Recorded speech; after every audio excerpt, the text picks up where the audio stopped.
Minister of Information, you tell us the particular people who are not supposed to be reported on in this country. You say if you write about this one, you write about Sewungu, you write about Chris Barrio Monsi or anybody, that is a breach of minimum standards of media houses. That will solve problems. Because we know, Mr. Speaker, the president stopped the national media houses from covering them. But remember, most of you government officials, most of you go to Aga Khan hospitals in Kenya, and it's still national media house running those hospitals. So as you continue harassing them, you must be very careful about them as you get to their other services. So if you know that Sewungu, particular person, once is reported on by national media house, that is a breach of his duty of conduct and is going out below the minimum standards, it will solve problems. I am missing a national media house here, NTV here. I want them to cover me. Not because I'm very ugly, but because I'm speaking sense.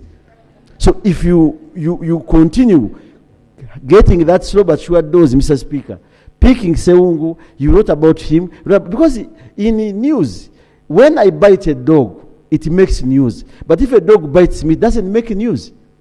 That's what happens with the social media houses. You are blocking them this side, but other media houses are giving the same stories. And the fact, imagine my mother at 73 is complaining about NTV. The priests are asking us about the same. You were Catholic as well. The Muslims are asking about the same. Everybody. And the answer is, Mr. Speaker, come to us, members of parliament. What have you done? Mr. Speaker, it is your chair there, sort of this halabaloo, this challenge. No, but I think it is two-way, Honorable Sewungu. I read a statement from Nation Media yesterday. It wasn't also helpful. Because they said they are unstoppable. Okay? And they said they are unstoppable. They said they are doing whatever they want to do. So if you're able to operate, accessing what you want to access, why are you insisting that you want to be here? You are unstoppable. So I think we need restraint from both sides. It can't be just one way. You have a situation, but you want to come out, you're very instructive, you are attacking individuals, it's not helpful. Whenever, to me as a person who believes in peace and talking to each other, that's not how you talk to each other when you have a situation. I think what nation needs to do, it needs to engage. We have many media houses that have engaged, and they are doing their work freely. To me, that's what I would think, but I don't know. It's up to whoever is operating the way they are operating. Thank you, Mr. Speaker, sir. And since I have your number, you also have mine, I beg to share that kind of statement. Otherwise, we shall also talk to them. Because even me here, you are going to stop me from talking.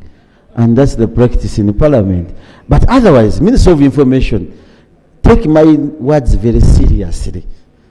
A slow but sure dose will also affect you. Will affect me and it's affecting everybody. Pick those people. Say, once you write about this one, you shall close you down. I don't know what you were clarifying or what, but I think there is no crisis. And like the right honorable Deputy Speaker guided, like I said, he has information, there's an investigation going on.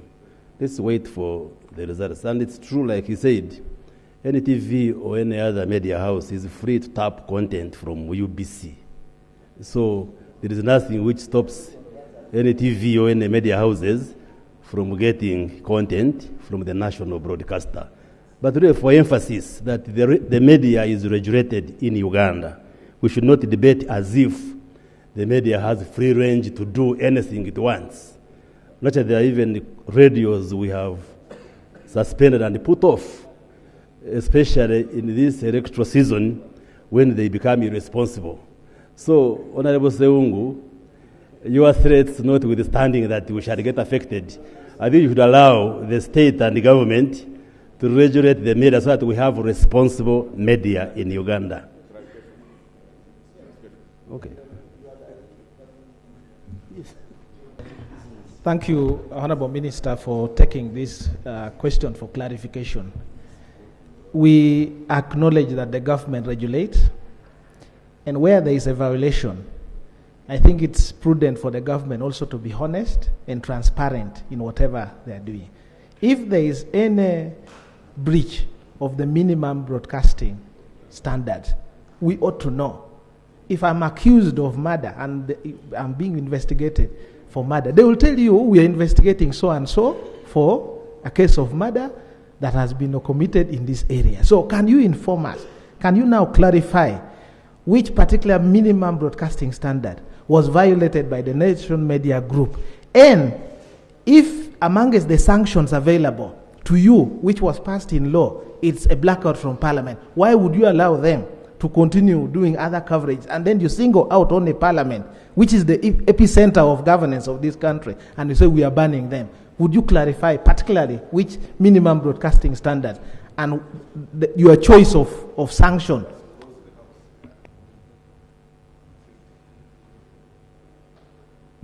When a matter is under investigation, as you know, as a trained lawyer, we minimize the debate in the public until when the report has come out. So I just ask you to be patient, and then the report will come out. Thank you, Honorable Mricha.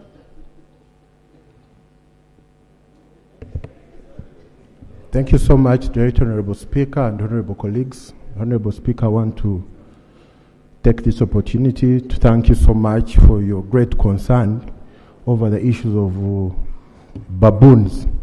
Director, Honorable Speaker, this is not an isolated case. All those communities that border wildlife face the same challenges. Especially in Intoroko, we have the Semiliki Game Reserve that was elevated to Semiliki National